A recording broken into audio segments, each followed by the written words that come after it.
Taiwan और China के बीच युद्ध के बादल मंडराते ही जा रहे हैं, लेकिन इस बीच अमेरिका ने अपनी दखल ज्यादा बढ़ा दी है, जिसको लेकर अब चीन ने एक बार फिर अमेरिका को जमकर खरी खोटी सुनाई है। चीन ने कहा है कि अमेरिका के जो बाइडेन प्रशासन को अपनी हदों के अंदर रहना चाहिए। चीन की विदेश मंत्री वांग यी ने अमेरिका के बाइडेन प्रशासन को चेतावनी दी कि वो पूर्व राष्ट्रपति डोनाल्ड ट्रंप के ताइवान का समर्थन करने के खतरनाक चलन को वापस ले। उन्होंने कहा कि ताइवान पर चीन का दावा उल्लंघन न करने योग्य लाल लकीर है।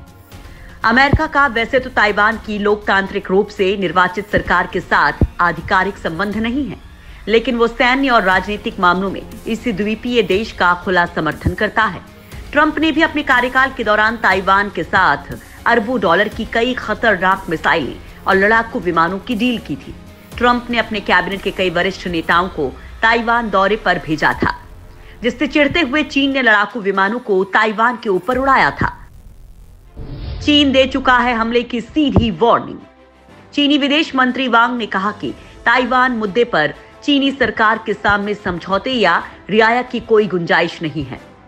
हम नए अमेरिकी प्रशासन से ताइवान मुद्दे से जुड़े गंभीर संवेदनशीलता को पूरी तरह समझने की अपील करते हैं।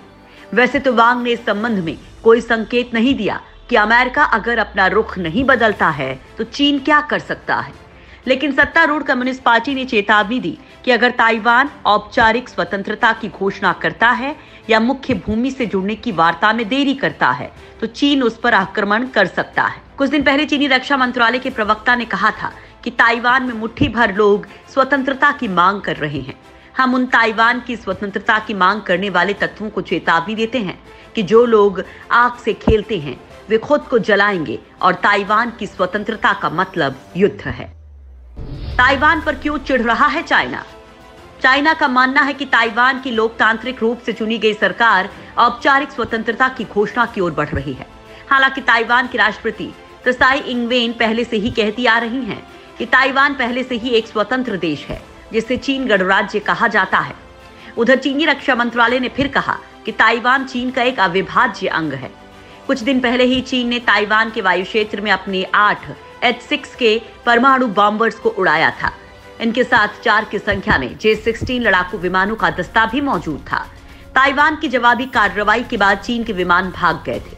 बताया जा रहा है कि अमेरिकी राजनयिक की ताइवान यात्रा से चीन भड़का हुआ है। इस कारण दोनों देशों के बीच तनाव में फिर से इजाफा देखा जा रहा है। ताइवानी अनानास पर भी आग बबूला हुआ चाइना। ताइवान को लेकर चीन हर तरह की खींच निकालने में जुटा है। ताइवान बड़ी तादाद में अनानास का उत्पादक है और चीन उसके करीब 77% आयात करता है, लेकिन चीन ने ताइवान से आने वाले अनानास पर बैन लगा दिया। तर्क दिया कि इन अनानास में कीड़े पाए गए हैं जो स्वास्थ्य के लिए हानिकारक है। ऐसे में किसानों को आर्थिक नुकसान से बचाने के लिए ताइवान के लोगों ने जमकर खरीदारी की और जितना फल चीन खरीदता था वो सारा 4 दिन में ही खरीद लिए। ताइवान में सालाना करीब 4 लाख टन अनानास की पैदावार होती है। इसमें से लगभग 11% फल दुनिया के 16 देशों में बेचा जा रहा है।